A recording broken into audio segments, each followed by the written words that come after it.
contrarie leurs intérêts.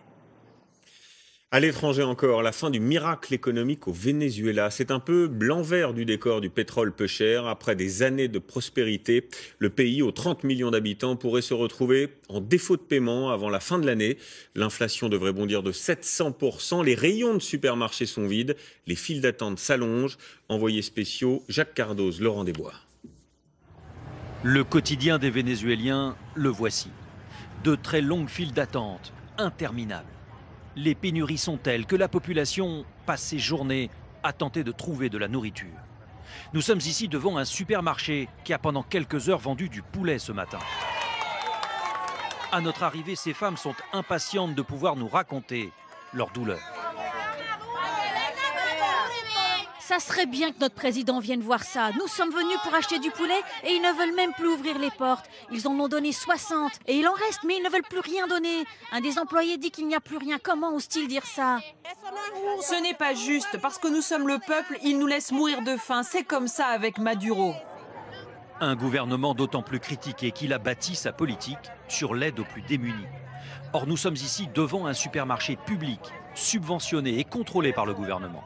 Mais voici à quoi ressemblent les rayons de ce supermarché. Ils sont vides. Les produits manquent parce que l'État ne parvient plus à payer ses fournisseurs. Pas de fournisseurs, pas de marchandises. Voici le rayon boucherie. À l'inverse, celui-ci semble plein mais ne propose en fait que deux produits, une boisson gazeuse, une seule sorte de céréales. Nous en avons fait l'expérience. Il devient même difficile de trouver les produits les plus évidents. Disculpe, ¿tienes agua mineral? Vous avez de l'eau minérale? No agua mineral. Vous n'en avez pas? ¿Tienes agua mineral? Vous avez de l'eau minérale? No agua mineral. Vraiment? ¿Tienes un agua mineral? De l'eau minérale? Non, non, on n'en a pas. Regarde l'âge que j'ai. J'ai toujours pensé que j'aurais une retraite paisible. Mais en fait, je suis obligée de parcourir la ville toute la journée pour tenter de trouver quelque chose. Et au final, je n'ai rien. On pensait ce pays à l'abri des besoins. Le Venezuela est riche en pétrole. Il a même connu la prospérité au début des années 2000. Mais c'est un vieux souvenir. Il accuse aujourd'hui une dette de 250 milliards d'euros. Tout manque, même l'électricité. Pour faire face, on rationne l'électricité quartier par quartier. Ce centre commercial n'ouvrira que quelques heures. À l'heure venue, on se précipite car on ne sait jamais ce qu'on va pouvoir y trouver. On attend encore juste pour quelques bricoles.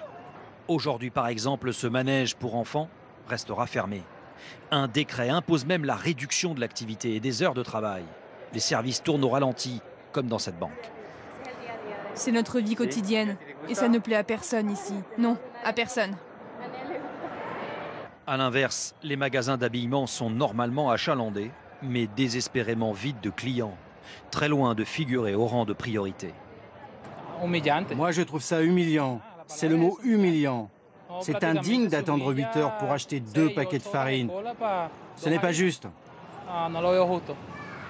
Humiliant d'attendre et de devoir payer toujours plus cher, car la rareté provoque une flambée des prix et un recours au marché noir. Maria, la trentaine, travaille à la mairie. Elle n'a d'autre choix que de vivre chez sa mère, avec son mari, sa belle-sœur et son fils. Son salaire ne suffit plus à faire face aux besoins. Ça ici, c'est le lait dont le prix est fixé par le gouvernement et qui ne peut pas bouger. Ça ne coûte pas très cher, 70 bolivars. À part qu'on n'en trouve plus. Donc, je suis obligée d'acheter d'autres laits, comme celui-là, au marché noir. Mais alors là, ça me coûte 10 fois plus cher, 900 bolivars.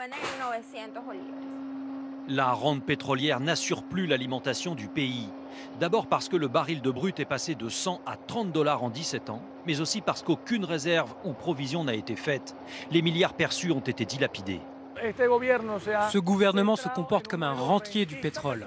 Il récupère les fonds et fait du prosélytisme et du populisme politique. On parle de 1000 milliards de dollars volatilisés. Je ne peux même pas vous dire exactement où c'est parti. En corruption, en prosélytisme, mais sûrement pas dans le développement des infrastructures. Une catastrophe, car le pétrole à lui seul assurait 96% des rentrées d'argent. C'est grâce à cela que le président Chavez a pu redistribuer aux plus démunis. Ses héritiers politiques tentent de faire perdurer le système. D'ailleurs, voici Julio Chavez. Il n'a pas de lien de parenté avec son mentor, sauf qu'il a le chavisme chevillé au corps. Comme son modèle, ce parlementaire accuse l'Amérique de déstabilisation. Les États-Unis ont réussi, grâce au pétrole de schiste, à créer une surproduction du marché pétrolier américain. Ils ont une influence directe sur le rythme de la demande mondiale. Et ils ont tout intérêt en ce moment à ce que notre projet révolutionnaire se casse la figure, parce que notre projet, il atteint directement les intérêts économiques des Américains. Un argument un peu facile et qui convainc de moins en moins la rue. Aux dernières élections, la moitié de la population a dit non au parti chaviste. Certains estiment qu'il vit ces derniers mois. L'image du jour, elle nous vient